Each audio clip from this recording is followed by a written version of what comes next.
yang semoga dirahmati oleh Allah Subhanahu wa taala. Kita lanjutkan kembali pembahasan kita mengenai tafsir surah Al-Fatihah dan kita membaca tafsir yaitu tafsir Taisir Karim Ar-Rahman fi Tafsir Kalamil Mannan. Ini tafsir dari Syekh Al-Allamah Abdurrahman bin Nasir As-Sa'di rahimahullahu taala. Kita akhiri tafsir beliau di ayat Alhamdulillahi Rabbil Alamin, yang mana Allah Subhanahu wa taala Rabbul Alamin, yang memelihara seluruh alam. Pemeliharaan Allah sebagaimana telah kita sebutkan di pertemuan sebelumnya mencakup pemeliharaan Allah Subhanahu wa taala secara umum. Allah memelihara seluruh makhluknya, muslim maupun kafir. Bahkan hewan-hewan pun dipelihara oleh Allah Subhanahu wa taala. Dengan Allah menciptakan mereka, memberikan rezeki, menyediakan segala yang mereka butuhkan demi keberlangsungan hidupnya di dunia. Dan pemeliharaan Allah Subhanahu wa taala secara khusus tarbiyatuhu li auliyaihi. Allah memelihara, mendidik hamba-hambanya, para wali-walinya, wa yurabbihim bil iman wa yuwaffiquhum lahu. Allah memberikan taufik kepada mereka menuju keimanan tersebut. Wa yukmiluhu lahum, bahkan Allah sempurnakan. Allah sempurnakan keimanan tersebut di dalam hati mereka. Makanya di antara akidah Ahlussunnah, al-imanu yazidu wa yanqus. Iman itu bertambah dan berkurang. Karena banyak dalil-dalil yang menunjukkan bahwa iman itu bertambah. Wa zadahum imana, maka iman mereka pun bertambah. Sering disebutkan oleh Allah Subhanahu wa taala di dalam Al-Qur'an. Sebaliknya, adapun memudarnya iman atau berkurangnya iman, Nabi sallallahu alaihi wasallam bersabda, "Innal imana la yakhluqu fi jawfi ahadikum kama yakhluqu ats-tsaub." Sesungguhnya iman itu tidak akan bersifat konstan di dalam hati seorang muslim. Iman itu kalau dibiarkan lambat laun dia akan menurun, memudar seperti memudarnya warna pakaian. Fas'alillaha ayyujaddida imana fi qulubikum. Maka mintalah kepada Allah agar Allah senantiasa memperbaharui iman di hati kalian. Jadi iman itu tidak bisa dibiarkan begitu saja kita merasa sudah beriman sudah. Tidak. Dia akan memudar kalau kita tidak memperbaharui. Makanya iman itu harus diperbaharui terus. Harus kita upayakan sebab-sebab agar iman itu terbarukan kembali, bertambah kembali. Dan salah satu amalan yang paling efektif menambah keimanan adalah bermajelis ilmu. Dari situ kita saling mengingatkan tentang Allah Subhanahu wa taala, tentang surga, tentang akhirat, tentang kepalsuan kehidupan dunia. Buat kita rindu dengan akhirat, iman kita semakin kuat.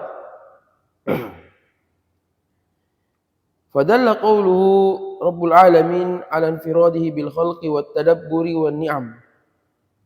Kemarin kita sudah jelaskan kata Rabb itu mencakup 3 hal. Rabb itu Al-Khaliqul Malikul Mudabbir, Maha Pencipta, yang Maha memiliki, yang Maha mengatur alam semesta. Itu makna Rabb. Yang mana Rabb ini kalau kita terjemahkan secara bebas kita artikan dengan Tuhan. Makna sebenarnya dari Rabb itu Al-Khaliqul Malikul Mudabbir, yang Maha menciptakan, yang Maha memiliki, yang Maha mengatur segala sesuatu. Allah Rabbul Alamin, Allah Rabbnya seluruh alam. Alam semua yang selain Allah. Maka semua selain Allah berarti diciptakan oleh Allah. Semua yang selain Allah dimiliki oleh Allah. Semua yang selain Allah diatur oleh Allah. Adapun terkadang manusia memiliki itu karena pemberian dari Allah. Dan tidak akan bisa berpindah dari tangan satu orang ke tangan orang lain kecuali dengan izin dari Allah Subhanahu wa taala. Walaupun manusia mengatur, atasan kita mengatur kita di bidang pekerjaan, itu semua dengan izin Allah, dengan pengaturan Allah. Hal ini menggiring hati seorang muslim untuk hanya bersandar kepada Allah Subhanahu wa taala, tidak bersandar kepada makhluk, tidak menggantungkan harapannya kepada makhluk. Karena terkadang seseorang ketika dia melihat atasannya memiliki kuasa, memiliki pengaruh, hatinya sangat bergantung kepada atasannya tersebut, mengurangi nilai tauhid yang ada di hatinya. Maka ketika itu membaca alhamdulillahirabbil alamin, timbul dalam perenungan kita tentang makna Rabbul Alamin, Allah penguasa segala sesuatu yang mengatur segalanya. Maka hanya Dia satu-satunya tempat kita menggantungkan segala harapan dan cita-cita kita, dan hanya kepada yang kita mengharapkan segala kebutuhan kita. Wa kamali ghinahu. Jadi dari firman Allah Rabbul Alamin itu menunjukkan betapa maha sempurnanya kemahakayaan Allah Subhanahu wa taala. Allah Maha Kaya, Allah sangat tidak butuh kepada alam semesta. Karena Allah yang menciptakan seluruh alam. Allah yang menciptakan segala sesuatu, Allah yang mengaturnya. Allah yang memiliki segalanya, Allah Maha Kaya. Wa tamami faqril alamin ilaihi.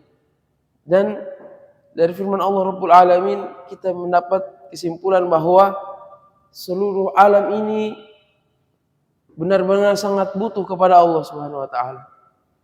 Kita tidak bisa mengadakan diri kita sendiri. Untuk bisa ada saja di muka bumi ini, untuk bisa berada, kita butuh diciptakan oleh Allah Subhanahu wa taala. Untuk menjalani kehidupan setelah kita diciptakan, kita butuh kepada Allah Subhanahu wa taala. Kesehatan dan sebagainya, itu semua di tangan Allah Subhanahu wa taala.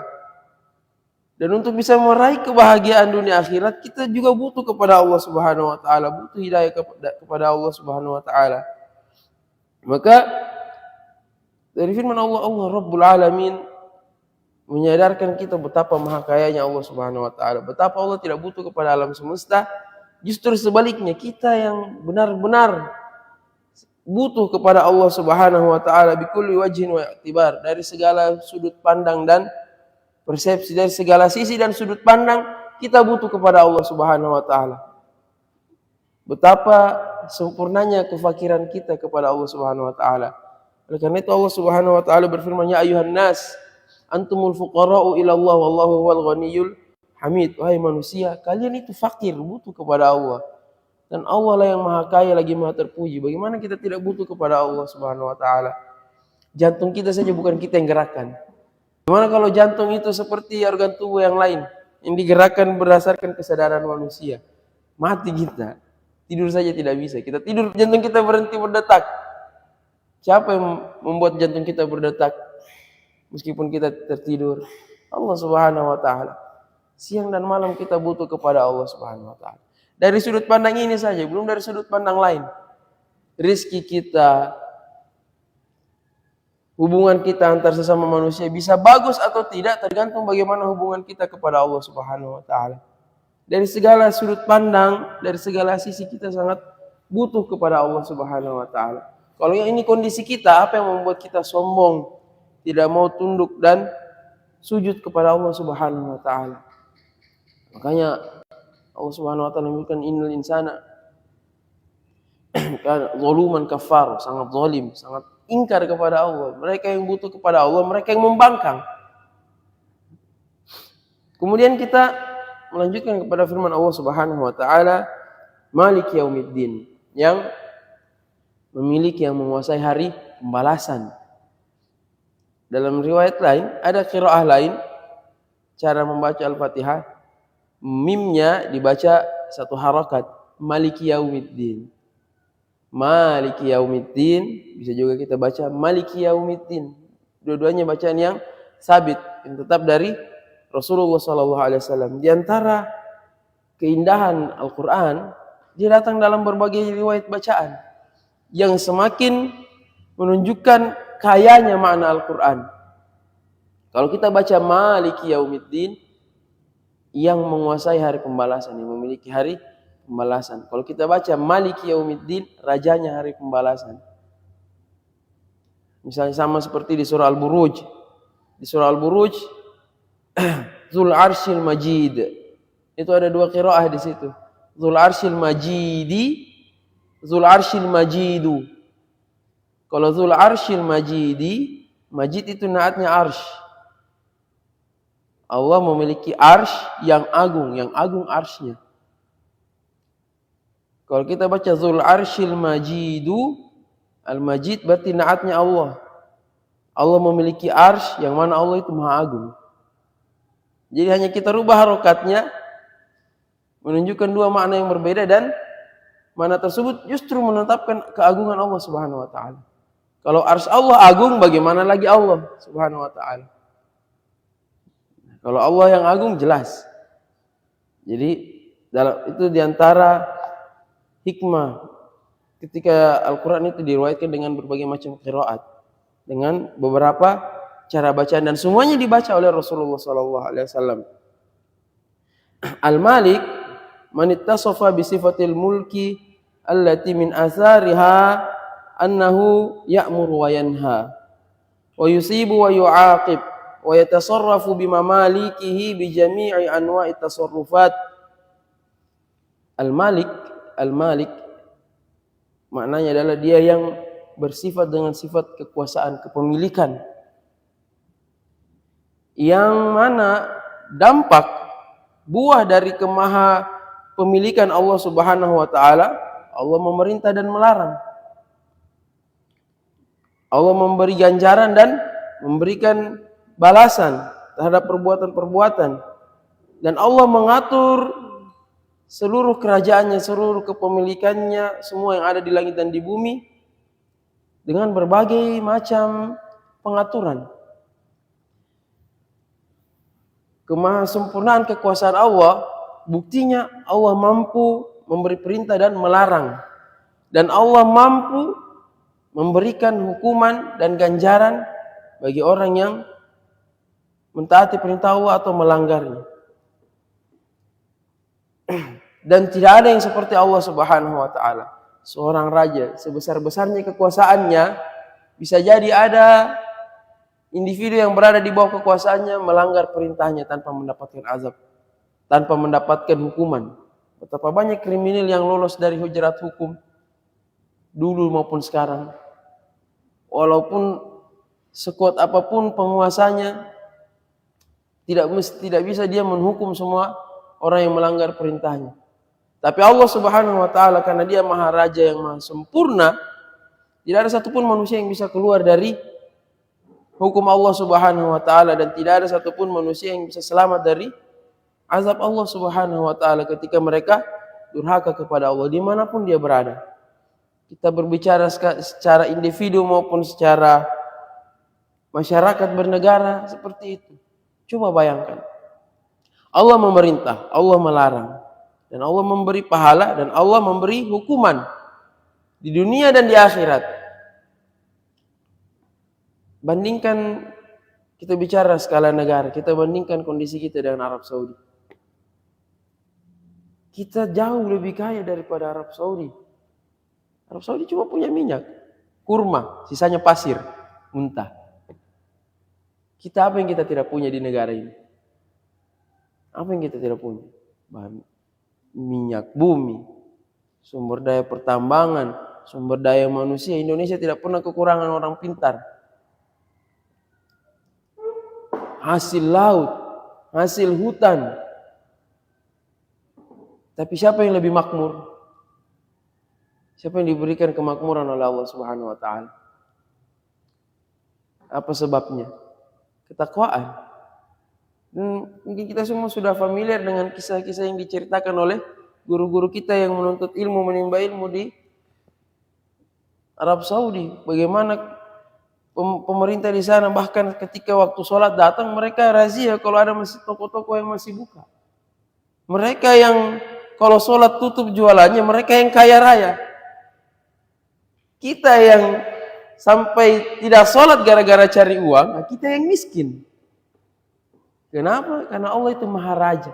Dia pengatur alam semesta. Kita taat kepada Allah, Allah berikan kemakmuran. Kita durhaka kepada Allah, apapun yang kita miliki kita sengsara. Tidak ada satupun manusia yang bisa keluar dari hukum Allah ini.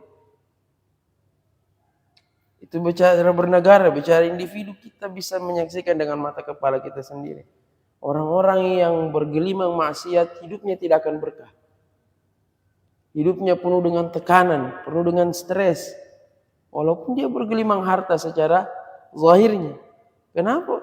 Dia melanggar perintah Allah Subhanahu wa taala. Siapapun dia, dimanapun dia tidak bisa keluar dari aturan Allah Subhanahu wa taala. Manusia sekuat-kuatnya dia, sejaya-jayanya dia, bisa ada orang bisa membelot, membangkang tanpa dapatkan akibat apa-apa. Adapun Allah tidak, karena Allah Rabbul Alamin, Malik Yaumiddin. Allah Maha Raja yang Maha menguasai. Kekuasaan Allah meliputi segala sesuatu, tidak ada yang bisa keluar dari aturan Allah Subhanahu wa taala. Makanya Allah sayang orang beriman, diberi hidayah iman supaya hidupnya berkah, supaya hidupnya bahagia. Apapun kondisinya, berapapun harta yang dia miliki, dia akan bahagia. Hidupnya akan efektif.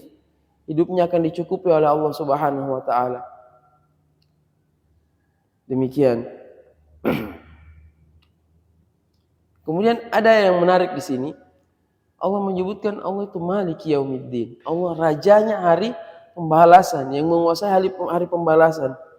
Memangnya Allah tidak merajai hari-hari selain hari pembalasan? Memangnya Allah tidak memiliki dunia dan akhirat? Semuanya milik Allah Subhanahu wa taala. Tapi kenapa Allah Subhanahu wa taala mengkhususkan penyebutan kepemilikannya dikaitkan dengan hari kiamat? Apa hikmahnya? Kenapa Allah mengkhususkan dia yang menguasai hari kiamat? Kenapa Allah tidak bilang saja Allah Maliku kulli syai', Allah pemilik segala sesuatu? Kenapa Allah tidak sebut seperti itu? Kenapa Allah mengkhususkan Maliki Yaumiddin, yang memiliki hari kiamat, hari pembalasan? Di sini disebutkan hikmahnya oleh Syekh Sa'di rahimahullah taala. Wa adhafal mulka atau adhafal milka liyaumiddin. Allah mengaitkan kepemilikannya, kerajaannya dengan hari kiamat. Wa yauma yudanun nasu fihi bi'amalihim khairiha wa syarriha, yaitu hari di mana manusia dibalas sesuai dengan amalannya, baik maupun buruk. Lianna fi dzalikal yaum yadhharu lil khalqi tamamudz zuhuri kamalu mulkihi wa adlihi wa hikmatihi. Karena di hari kiamat akan nampak dengan sejelas-jelasnya kesempurnaan, kemahasempurnaan kekerajaan, kekuasaan Allah, keadilannya dan hikmahnya. Maksudnya bagaimana? Wanqita'i amlakil khalaik, dan pada hari itu sirnalah kekuasaan makhluk, kepemilikan makhluk. Hatta innahu yastawi fi dzalikal yaum al-muluku war-ra'aya. Sampai-sampai di hari kiamat itu raja-raja dan rakyat jelata itu sama. Tidak ada lagi bedanya. Wal 'abidu wal ahrar. Seorang budak dan orang merdeka itu sama di hari kiamat. Kulluhum muz'inuna li'azamati, semua orang waktu itu tunduk pada keagungan Allah Subhanahu wa taala, khadi'una li'izzatihi. Tunduk terhadap keagungan kekuasaan Allah Subhanahu wa taala, muntaziruna limujazatihi, menunggu pembalasan dari Allah Subhanahu wa taala, rajuna sawabahu, semua orang pada waktu itu mengharapkan pahala dari Allah, khaifuna min iqabihi, semua orang waktu itu takut dari siksaan Allah Subhanahu wa taala. Walidzalika khassahu Allah bidzikri, maka karena itulah Allah mengkhususkan menyebutkan hari kiamat. Wa illa fahuwal maliku liyaumiddin wa li ghairihi minal ayyam. Karena kalau tidak seperti itu, sebenarnya Allah Subhanahu wa taala raja bagi pemilik hari kiamat dan seluruh hari-hari yang lain. Maksudnya di hari kiamat beda dengan di dunia. Bisa jadi di dunia seorang manusia karena lalainya dia, jauhnya dia dari peringatan Allah, kemahakuasaan Allah itu samar bagi dia. Kenapa? Karena di hadapan matanya dia melihat raja-raja, pemimpin-pemimpin dunia yang menurutnya tampak agung di matanya. Sehingga ketika di dunia, kemahakuasaan Allah itu terkadang samar di mata kita. Mungkin secara fitrah kita meyakini Allah Maha Kuasa di atas segalanya. Tapi hal tersebut tidak betul-betul nampak di hati kita. Masih ada kekuasaan-kekuasaan lain yang mempengaruhi hati kita. Makanya seseorang kadang dia tahu Allah Maha Penguasa, Maha Pemberi rezeki, tapi kadang dia tidak enak sama bosnya, dia lakukan hal-hal yang bertentangan dengan syariat misalnya. Rubah-rubah data sedikit. Kenapa?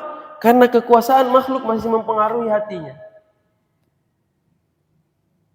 Makanya Allah ingatkan, Allah itu rajanya hari kiamat. Kenapa? Karena di hari kiamat sudah tidak ada lagi raja, sudah tidak ada lagi penguasa.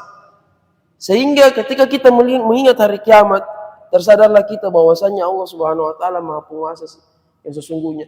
Penguasa-penguasa, pimpinan-pimpinan yang kita lihat di muka bumi ini nanti dari kiamat sama seperti kita, tunduk, hina, takut dan berharap kepada Allah. Kita dengan dia nanti tidak ada bedanya. Tersadarlah kita bahwa raja yang sesungguhnya, penguasa yang sesungguhnya hanyalah Allah Subhanahu wa taala.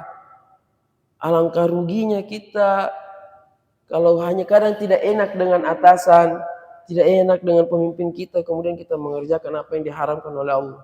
Sementara kita nanti dan dia sama kondisinya di hari kiamat. Itu yang harus kita sadari. Itu yang ingin Allah pahamkan kepada kita. Makanya Allah mengaitkan Malik. Namanya Malik yang Maha menguasai. Allah kaitkan dengan hari kiamat. Padahal Allah memiliki segala sesuatu. Semuanya dimiliki oleh Allah, bukan hanya hari kiamat. Tapi Allah mengaitkan dengan hari kiamat, Malik Yaumiddin, Allah rajanya hari kiamat, agar kita ingat di hari tersebut semua manusia hina di hadapan Allah. Allah lah satu-satunya raja, yang maha raja yang sesungguhnya, yang maha penguasa atas segala sesuatu. Agar kita sadar, agar kita mawas diri, kita menjaga diri kita, jangan sampai karena takut kepada makhluk, kita membuat murka Rabbul Alamin yang merajai hari pembalasan. Demikian. Wa qauluhu ta'ala, firman Allah Subhanahu wa taala, iyyaka na'budu wa iyyaka nasta'in. Hanya kepadamu ya Allah kami beribadah, dan hanya kepadamu kami memohon pertolongan. Nakhussuka wahdaka bil ibadati wal isti'anah. Kami mengkhususkanmu ya Allah. Kalau mengkhususkan Allah berarti apa? Yang lain tidak. Hanya Allah saja. Itu maksudnya mengkhususkan, takhsis. Kita mengkhususkan Allah dengan apa? Mengkhususkan Allah terhadap peribadatan dan isti'anah, memohon pertolongan. Kalau kita mengkhususkan Allah, berarti ibadah itu hanya kita berikan kepada Allah, dan hanya kepadanya pula kita memohon pertolongan, tidak kepada yang lain.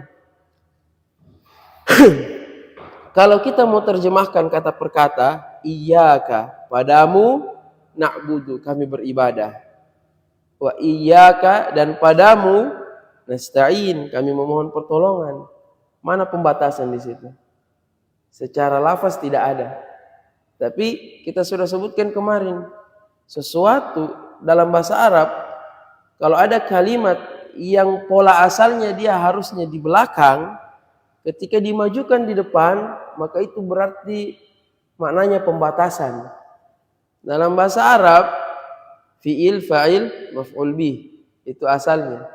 Kata kerja, pelaku, objek. Asalnya seperti itu. Jadi objek itu tempatnya di paling belakang.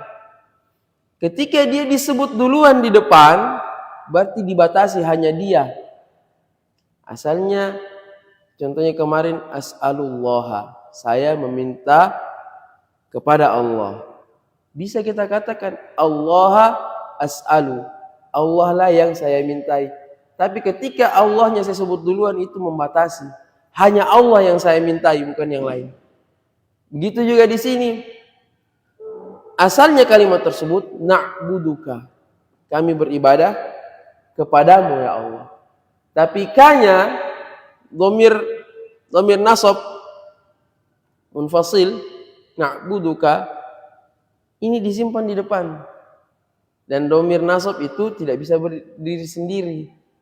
Makanya ditambahkan iya. Iyyaka na'budu, objeknya disimpan di depan. Engkaulah ya Allah yang kami sembah. Maksudnya ketika disimpan di depan didahulukan, dibalik, yang harusnya di belakang disimpan di depan, itu dalam bahasa Arab fungsinya membatasi. Maksudnya hanya Allah yang kita sembah. Iyyaka na'budu, hanya Engkau yang kami ibadahi ya Allah. Berarti apa, kami tidak beribadah kepada selain-Mu. Wa iyyaka nasta'in, dan hanya Engkau pula lah yang kami mintai pertolongan. Dan ini semakin menegaskan tentang tauhid uluhiyah. Ini makna la ilaha illallah. Tidak ada yang berhak diibadahi kecuali Allah Subhanahu wa taala.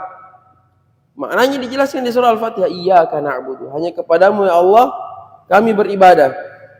Lianna taqdimal ma'muli yufidul hasr, karena mendahulukan objek itu memberikan faedah pembatasan, menghususkan hanya Allah semata, tidak yang lain. Nah, ini adalah kaidah dalam ilmu balaghah. Makanya dikatakan ini namanya tafsir bir-ra'yi. Bukan tafsir bir-ma'sur, bukan menafsirkan ayat dengan riwayat, tapi dengan ra'yi, dengan logika. Maksudnya kita menggunakan kaidah-kaidah yang ditetapkan dalam agama untuk memahami sebuah ayat walaupun tidak menukil riwayat. Seperti ini.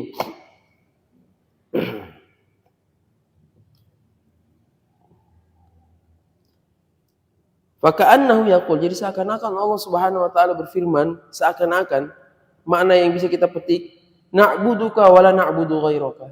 Kami beribadah kepadamu dan kami tidak beribadah kepada selainmu. Wa nasta'inu bika, dan kami memohon pertolongan kepadamu, wa la nasta'inu bi ghairika, dan kami tidak memohon pertolongan kepada selainmu. Itu makna hasar, pembatasan. Wa qaddama al-ibadata 'ala al-isti'anah. Di sini Allah menyebutkan iyyaka na'budu wa iyyaka nasta'in. Kami hanya beribadah kepadamu dan kami hanya memohon pertolongan kepadamu.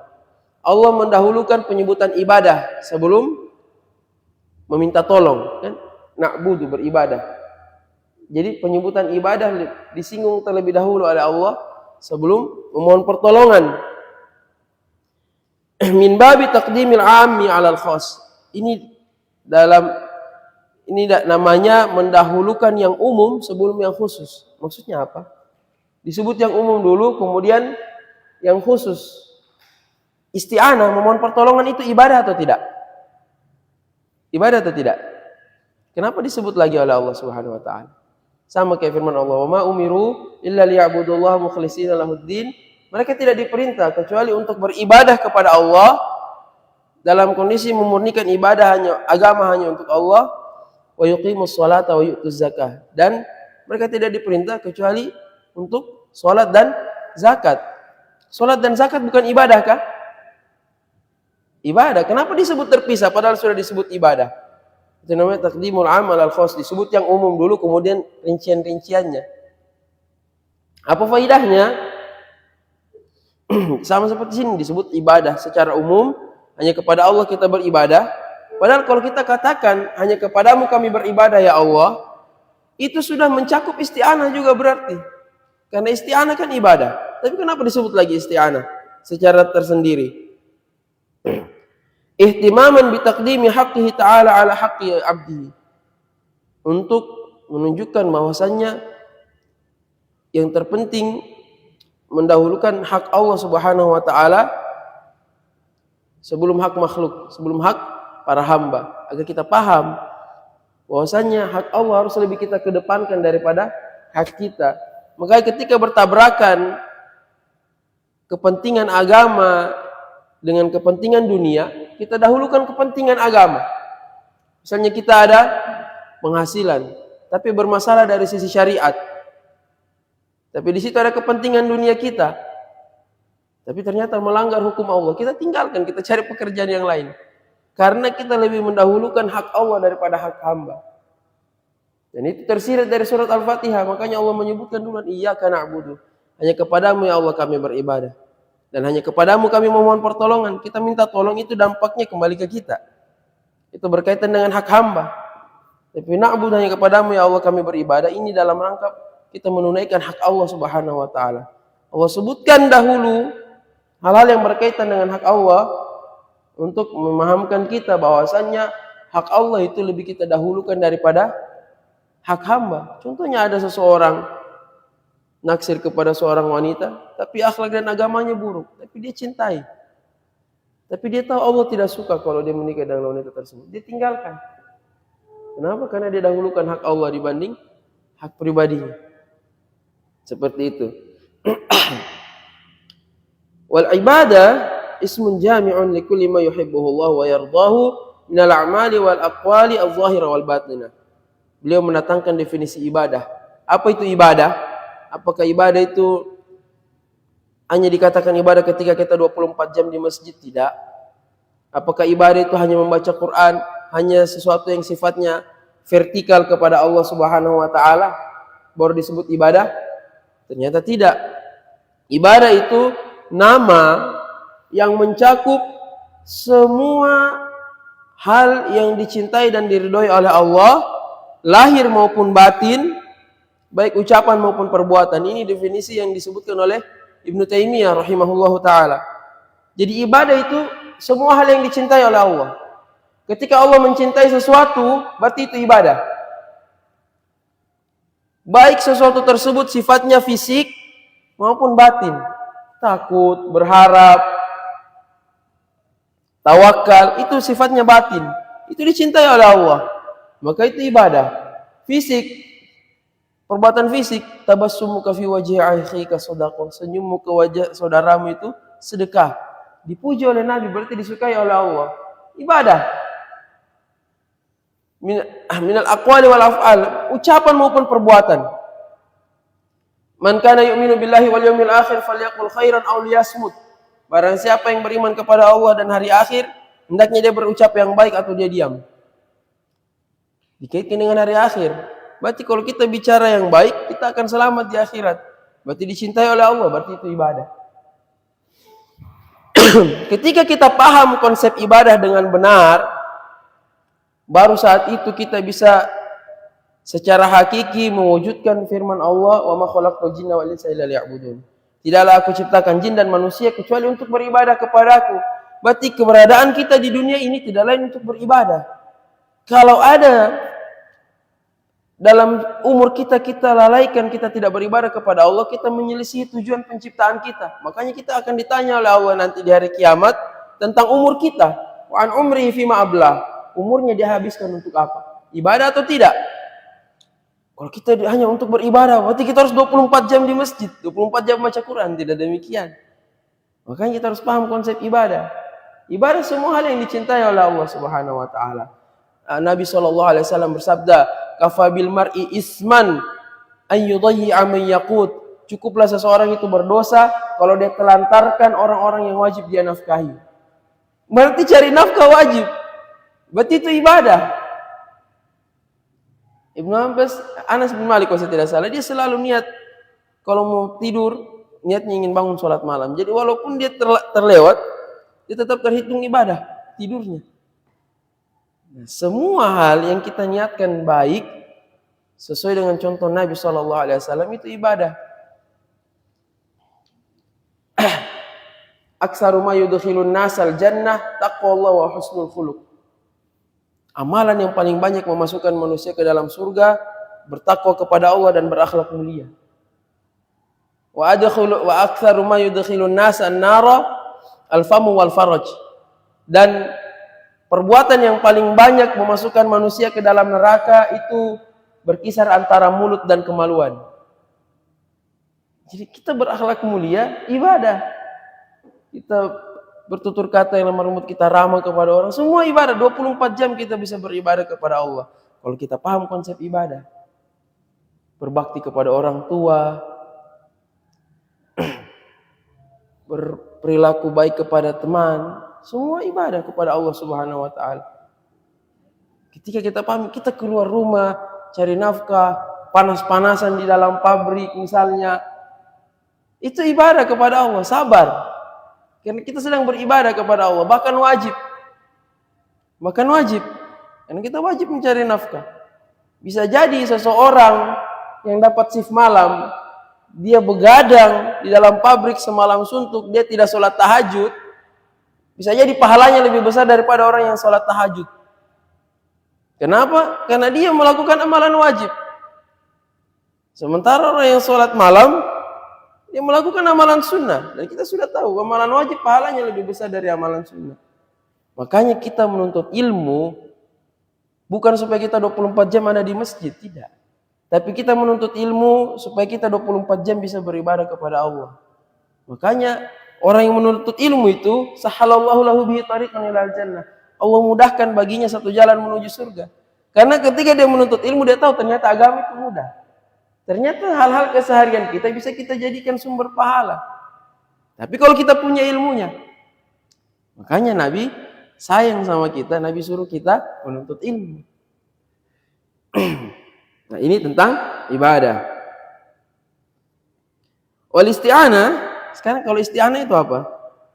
Hiya al-i'timadu 'ala Allah Ta'ala fi jalbil manafi' wa daf'il madar. Isti'anah itu adalah bersandar kepada Allah, bertumpu, menyandarkan hati kita, harapan kita kepada Allah Subhanahu wa taala ketika kita ingin meraih manfaat atau ketika kita ingin terhindar dari keburukan-keburukan. Kita meminta kepada Allah, kita bersandar kepada Allah, itu isti'anah. Kita ingin gaji kita naik, kita ingin hidup kita lebih baik, kita ingin rumah tangga kita lebih harmonis, kita ingin semakin mudah bisa baca Quran, kita ingin bisa dipahamkan nahwu dan sorof, bisa baca kitab, bisa bahasa Arab. Semua manfaat kita minta kepada Allah Subhanahu wa taala. Kadang lemahnya kita, bahkan mungkin di antara kita yang sudah belajar tauhid, kadang saya pintar ya, insyaallah bisa ini. Dia tidak meminta tolong dulu kepada Allah Subhanahu wa taala. Padahal semua sebab-sebab itu bisa berlaku kalau Allah izinkan. Kalau tidak, percuma. Minta isti'anah, hanya kepada Allah kita mohon pertolongan. Semua manfaat yang ingin kita raih, minta dulu kepada Allah Subhanahu wa taala. Makanya dinukil dari sebagian sahabat, mereka mewasiatkan kita, mintalah kepada Allah walaupun tali sendalmu yang putus. Mintalah kepada Allah dulu, agar hati kita ini terikat kepada Allah Subhanahu wa taala. Demikian juga ketika kita ingin terhindar dari musibah, terhindar dari mara bahaya, sandarkan hati kita, minta hanya kepada Allah Subhanahu wa taala. Banyak doa-doa yang diajarkan Nabi sallallahu alaihi wasallam. Misalnya a'udzu bikalimatillahi tammati min syarri ma khalaq. Baca 3 kali. Faidahnya, barang siapa yang singgah di suatu tempat, dia baca doa itu, tidak akan ada yang bisa membahayakan dia sampai dia tinggalkan tempat tersebut.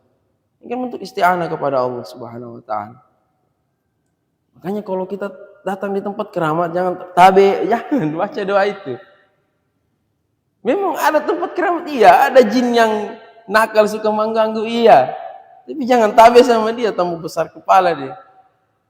Baca doa tersebut.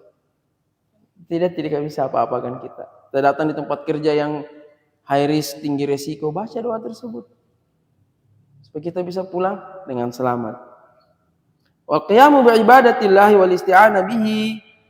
Wal qiyamu bi ibadatillahi wal isti'anati bihi huwal wasilatul sa'adatil abadiyah. Merealisasikan ibadah kepada Allah dan meminta pertolongan kepada Allah Subhanahu wa taala itu perantara agar kita bisa meraih kebahagiaan yang kekal abadi, wan najati min jami'asy syurur, dan selamat dari segala macam keburukan. Fala sabila ilan najati illa bil qiyami bihima. Maka tidak ada jalan menuju keselamatan kecuali dengan beribadah dan memohon pertolongan kepada Allah. Makanya orang-orang yang kepedean, terlalu bersandar kepada kemampuan pribadinya, mereka yang celaka, mereka yang binasa. Mereka yang mendapatkan kesengsaraan. Karena dia bersandar kepada dirinya yang lemah, yang tidak memiliki apa-apa sama sekali. Wa inna ma takunul ibadatu ibadatan idza kana ma'khuzatan an Rasulillah. Dan ibadah itu tidak akan jadi ibadah, tidak akan dianggap ibadah di mata Allah Subhanahu wa taala kecuali dia diambil dari petunjuk Nabi Muhammad sallallahu alaihi wasallam. Makanya hati-hati kita sama bid'ah.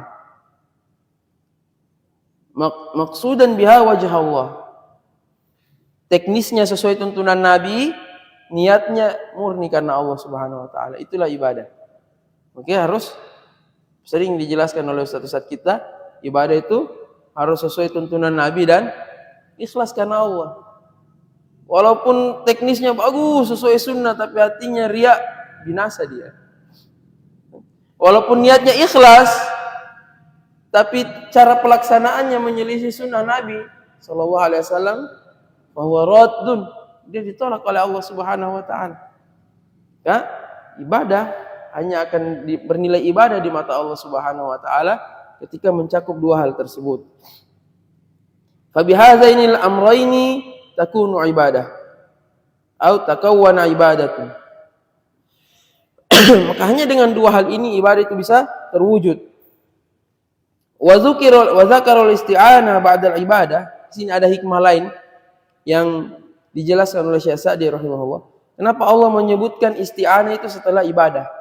Hanya kepadamu kami beribadah ya Allah, dan hanya kepadamu kami beristi'anah, memohon pertolongan. Ma'adukhuliha fiha, padahal isti'anah itu bagian dari ibadah. Kenapa disebut terpisah oleh Allah Subhanahu wa taala? Lihtiyajil 'abdi fi jami'i ibadatihi ila isti'anati billahi ta'ala. Karena manusia untuk merealisasikan ibadah kepada Allah, dia harus minta tolong kepada Allah. Karena dia tidak bisa beribadah kepada Allah, bahkan dia tidak bisa menggerakkan satu langkah kakinya kalau tidak ditolong oleh Allah Subhanahu wa taala. Allah berfirman, "Wa ma tasyauna illa ayyasha Allahu rabbul alamin." Kalian tidak bisa berkehendak kecuali jika Allah Tuhan semesta alam menghendakinya. Kita tidak bisa berkehendak kecuali Allah yang menghendaki. Maka kalau seperti itu kondisinya, berarti kalau kita ingin beribadah, kita butuh ditolong oleh Allah. Karena kalau Allah tidak berkehendak, satu sujud pun tidak bisa kita lakukan. Satu huruf pun dari Al-Quran tidak bisa kita baca. Makanya Allah ingin menyadarkan kita, kalau kita hidup hanya untuk beribadah kepada Allah, makanya kita butuh ditolong oleh Allah untuk merealisasikan itu. Makanya Allah sebut, hanya kepadamu lah kami beribadah, dan hanya kepadamu kami memohon pertolongan. Untuk merealisasikan ibadah itu sendiri, kita harus minta tolong kepada Allah Subhanahu wa taala. Fa innahu illam yu'inhu Allahu lam yahsul lahu ma yuriduhu. Karena kalau Allah tidak menolong dia tidak akan bisa mewujudkan apa yang dia inginkan. Tidak akan bisa terwujud baginya apa yang dia inginkan. Min fi'lil awamir wa jitinabin nawahi. Melakukan perintah, menghindari larangan. Kalau Allah tidak tolong, dia tidak bisa tinggalkan. Betapa banyak orang yang tidak bisa meninggalkan maksiat, yang hati kecilnya sebenarnya sudah menolak maksiat tersebut, tapi dia ketagihan lagi dan lagi, dia terjatuh dalam maksiat yang sama, yang mungkin menurut orang lain gampang saja meninggalkannya. Contoh, banyak orang yang masih belum bisa berhenti merokok. Kenapa? Salah satu sebabnya bisa jadi dia tidak sungguh-sungguh minta tolong kepada Allah untuk meninggalkan dosa tersebut. Banyak, saya kenal beberapa ikhwah yang sudah bertahun-tahun kajian, tapi kalau sendiri masih suka curi-curi waktu merokok. Kayaknya kalau kepergok malu. Keki kalau bahasa pasarannya. Kepergok kan. Kalau sendiri dia pikir tidak ada orang merokok. Tidak bisa dia tinggalkan. Dan memang berat, kecuali orang-orang yang dimudahkan oleh Allah. Makanya kita untuk bisa meninggalkan maksiat, kita butuh ditolong oleh Allah Subhanahu wa taala. Kemudian Allah Subhanahu wa taala berfirman, "Ihdinas siratal mustaqim." Tunjukilah kami jalan yang lurus ya Allah. Dullana wa arsyidna wa waffiqna lis-siratal mustaqim. Ya Allah, tunjuki kami, bimbing kami, beri kami taufik untuk menuju jalan yang lurus. Wa huwa at-tariqul wadihul muwassilu ila Allah taala wa ila jannati. Jalan yang lurus itulah yang mengantarkan kita, jalan yang terjelas yang mengantarkan kita kepada Allah Subhanahu wa taala dan kepada surga. Wa huwa ma'rifatul haqqi wal 'amalu bihi. Dan jalan yang lurus itu adalah mengenal kebenaran dan mengamalkannya. Ini dua hal. Jalan yang lurus itu adalah ketika kita mengenal kebenaran kemudian kita mengamalkannya. Sekedar mengenal tanpa mengamalkan, kita belum berada di jalan yang lurus. Beramal tidak di atas kebenaran sama juga. Makanya nanti di akhir ayat disebutkan jalan lawan dari jalannya orang yang lurus adalah jalannya orang yang dimurkai, jalannya orang yang sesat. Kenapa mereka dimurkai dan sesat? Karena mereka tidak mengumpulkan dua hal ini, mengenal kebenaran dan mengamalkannya. Fahdina ilas sirat wahdina fis sirat. Perhatikan. Tunjuki kami menuju jalan yang lurus, dan ketika kami sudah berada di jalan yang lurus, tunjuki kami ketika kami sudah berada di jalan tersebut. Dalam bahasa Arab, ini syubhatnya orang-orang yang orang-orang kafir yang ingin menyerang Islam. Salah satu syubhatnya itu dia bilang begini, kenapa kalau Islam itu benar, kenapa masih minta ditunjuki jalan yang lurus? Lihat kami sudah benar, makanya kami tidak minta jalan yang lurus. Karena kita sudah di jalan yang lurus. Orang Islam kenapa masih minta jalan yang lurus? Berarti saat ini belum lurus jalannya. Intinya mereka minta, ihdina, tunjuki kami ya Allah. Karena dia tidak tahu bahasa Arab. Bahasa Arab itu ketika kita meminta sesuatu atau memerintahkan sesuatu, kalau bukan imali ijadil fi'il, kalau bukan kita meminta sesuatu yang belum ada, atau perintah tersebut atau permintaan tersebut menunjukkan agar terus-menerus seperti itu. Maksudnya bagaimana? Contoh, kalau ada Allah berfirman misalnya kepada orang-orang yang beriman, ittaqullah, bertakwalah kalian kepada Allah. Bisa jadi maksudnya dia belum bertakwa, disuruh bertakwa. Tapi kalau Allah berfirman kepada Nabi, ya ayyuhan nabiyyu ittaqullah, wahai Nabi, bertakwalah kepada Allah. Memangnya Nabi belum bertakwa? Tidak. Maksudnya apa? Istamirra ala taqwaka. Konsistenlah di atas ketakwaan. Itu faidah dalam bahasa Arab. Dalam bahasa Arab kalau ada perintah, perintah tersebut bisa jadi perintah untuk mengadakan sesuatu yang belum ada, atau maksudnya perintah untuk tetap berada di atas sesuatu yang kita sudah berada di atasnya. Itu makna perintah dalam bahasa Arab. Makanya bahasa Arab itu, di antara faktor yang sangat diperhatikan dalam bahasa Arab adalah konteks. Makanya bahasa Arab itu ringkas, kata-katanya sedikit, karena konteks itu mempengaruhi pemaknaan. Kalau yang kita suruh bertakwa pelaku maksiat, maksudnya adalah mulailah bertakwa. Tapi kalau yang kita perintahkan untuk bertakwa adalah orang yang sudah bertakwa, maksudnya adalah tetaplah dalam ketakwaan. Begitulah juga ketika kita minta hidayah kepada Allah, bukan berarti kita lagi sesat. Tapi ketika kita minta hidayah kepada Allah, maksudnya adalah tetaplah berikan kami hidayah dan tambahkan ya Allah. Itu maksudnya, dan itu ada dalam bahasa. Itu dia. Maka seperti itu pula di sini. Makanya ada ihdina ilas sirat, tunjuki kami menuju jalan yang lurus, menuju. Bisa juga ihdina fis sirat, ketika kami sudah berada di jalan tersebut, tetap beri kami petunjuk. Demikian. Fal hidayatu ilas sirat luzumul Islam wa tarku ma siwahu minal adyan. Petunjuk menuju jalan yang lurus. Menuju jalan yang lurus itu apa? Kita diberi petunjuk untuk berpegang teguh kepada Islam dan meninggalkan agama yang lain. Wal hidayatu fis sirat tashmalul hidayah li jami'i tafasili ad-diniyah ilman wa amalan. Dan ketika kita sudah di jalan yang lurus ini, misalnya ada orang masuk Islam, dia sudah berada di jalan yang lurus, tapi ketika dia berada di jalan lurus tersebut, dia masih butuh hidayah. Untuk apa? Untuk bisa mengenal rincian-rincian agama. Orang masuk Islam, dia sudah tahu zakat, puasa, hukum-hukum fikih, kan belum. Maka dia butuh tambahan hidayah, supaya dia hari demi hari bertambah pengenalannya, bertambah ilmunya tentang rincian-rincian Islam, kemudian bertambah amalannya. Itu kan butuh hidayah. Jangan sekan orang yang masuk Islam, kita saja yang sudah Islam dari lahir, umur berapa baru kita kenal sunnah, baru kita tahu jenggot itu hukumnya wajib misalnya, baru kita tahu ternyata mengangkat celana di atas mata kaki itu sunnah Rasul. Kita tidak tahu itu sekaligus, sedikit demi sedikit. Makanya kita pun yang berada di jalan yang lurus tetap butuh hidayah dari Allah Subhanahu wa taala. Masih banyak kitab-kitabnya ulama yang belum kita pelajari, ilmu-ilmu akidah yang belum kita pelajari, pembahasan fikih yang belum kita pelajari. Bahasa Arab saya kita mungkin belum semua bisa. Itu kan butuh hidayah. Makanya kita terus minta dalam sholat kita. Makanya Allah suruh kita baca Al-Fatihah setiap sholat. Karena setiap detik dalam hidup kita butuh hidayah Allah Subhanahu wa taala. Itu maknanya. Tidak mesti kita minta hidayah kita lagi sesat kondisi kita, tidak. Tidak demikian. Fahadha du'a'u min ajma'il ad'iyah. Doa ini termasuk doa yang paling menghimpun. Wa anfa'iha lil 'abdi, dan termasuk doa yang paling bermanfaat untuk hamba. Walihada wajib 'alal insani an yad'u Allah bihi fi kulli rak'atin min salatihi. Karena itulah rakaat salat kita.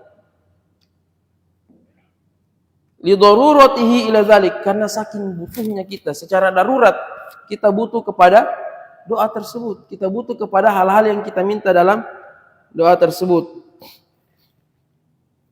Wa hadha as-siratul mustaqim huwa siratul ladzina an'amta 'alaihim.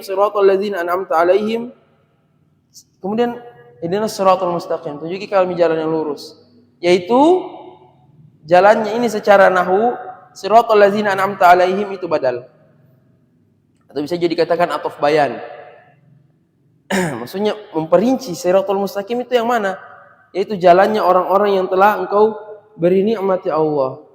Jalannya orang-orang yang telah engkau beri nikmat. Siapa orang-orang yang sudah Allah beri nikmat? Allah sebut orang-orang yang minan nabiyyin, yaitu para nabi, was-siddiqin, orang-orang siddiq, wasyuhada'i was-salihin, orang-orang soleh dan orang-orang yang mati syahid. Kenapa? Karena Allah sebutkan di surah An-Nisa, wa may yuti'illaha war rasulah, barang siapa yang mentaati Allah dan Rasulnya, fa ulaika ma'al ladzina an'ama Allahu 'alaihim, dan mereka itu akan bersama dengan orang-orang yang sudah Allah beri nikmat kepada mereka. Siapa orang tersebut?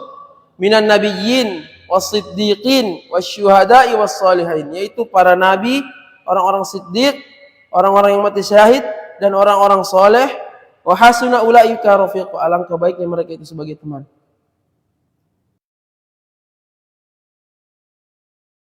Allah menyebutkan siratal ladzina an'amta 'alaihim, jalannya orang-orang yang sudah engkau beri nikmat.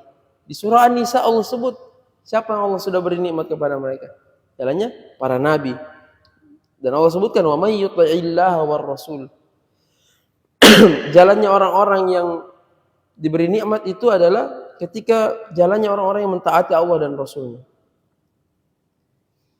Dan menunjukkan kita wajib mengikuti jalannya para salaf. Makanya ketika Nabi menjelaskan dua di neraka, satu di surga, ketika ditanya Nabi SAW ditanya, man hum ya Rasulullah, siapa yang satu golongan itu?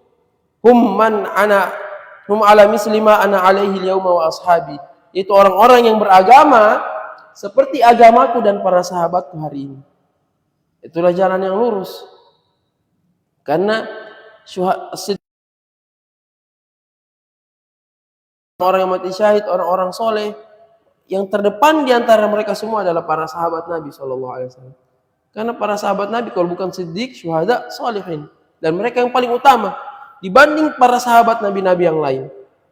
Makanya manusia yang paling pertama kita minta ditunjuki jalannya di surah ini setelah para nabi, jalannya para sahabat.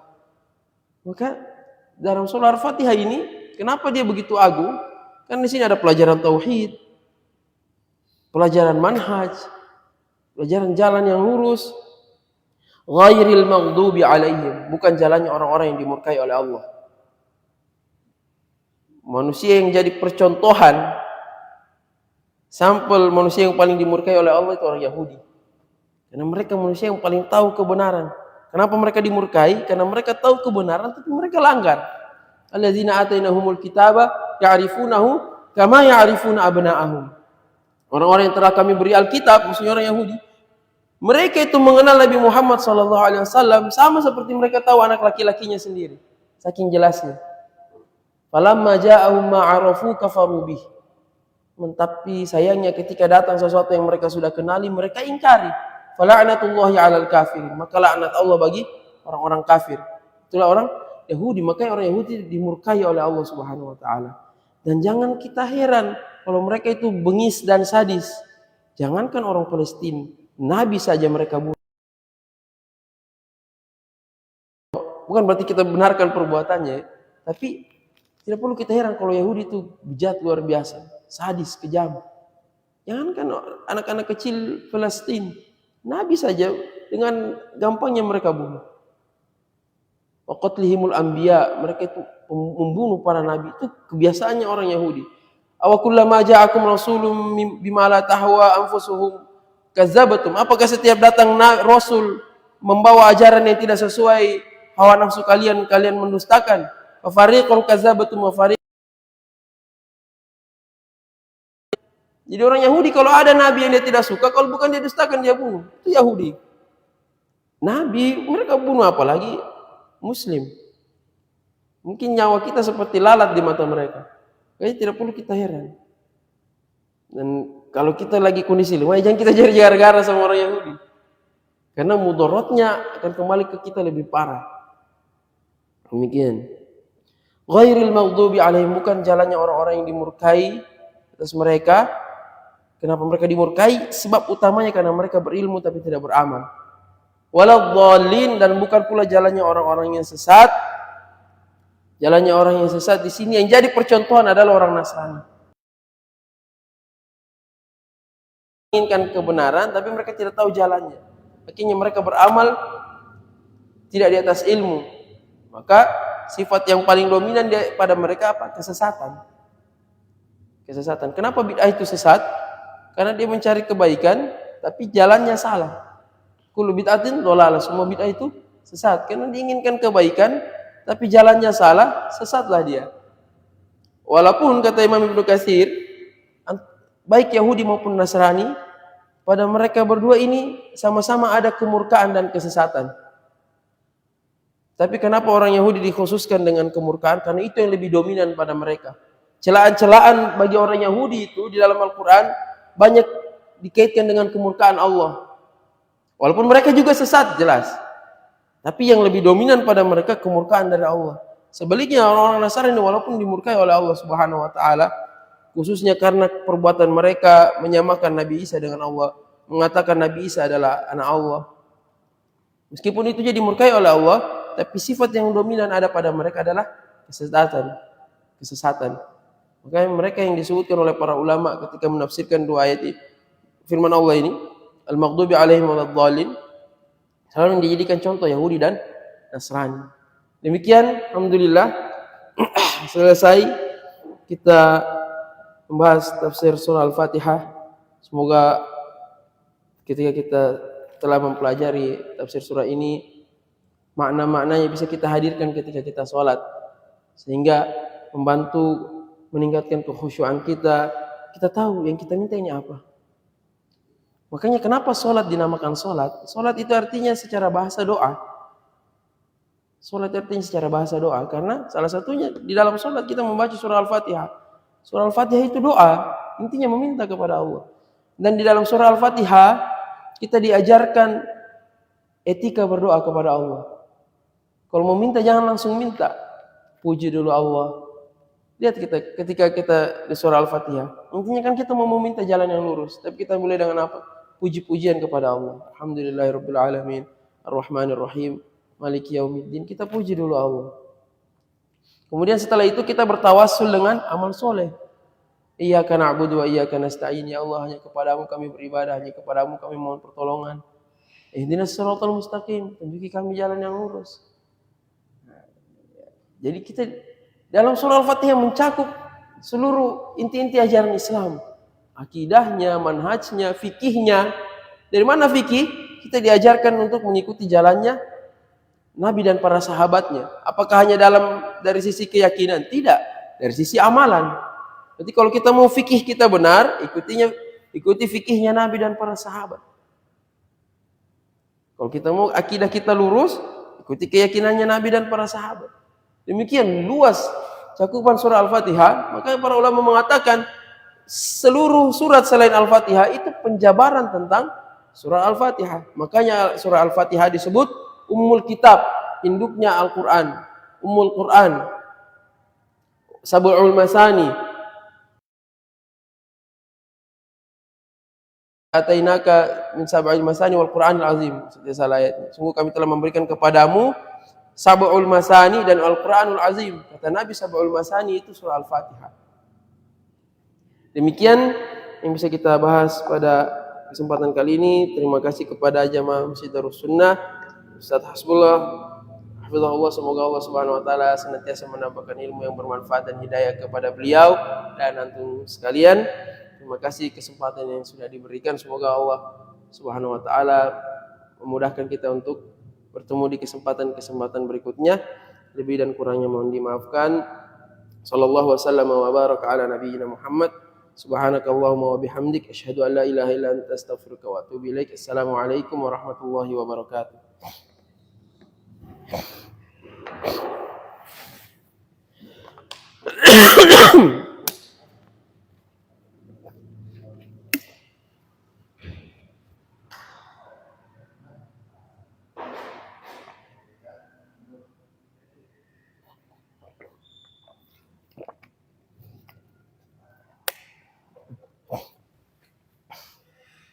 Hujan, ngerinya hujannya tadi malam.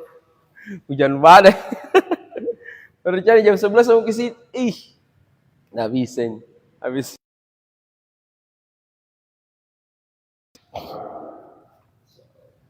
Lambat saja jalan kan.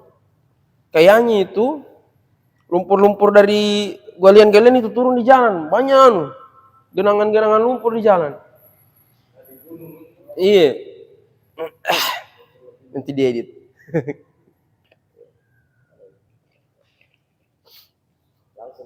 Oh, live.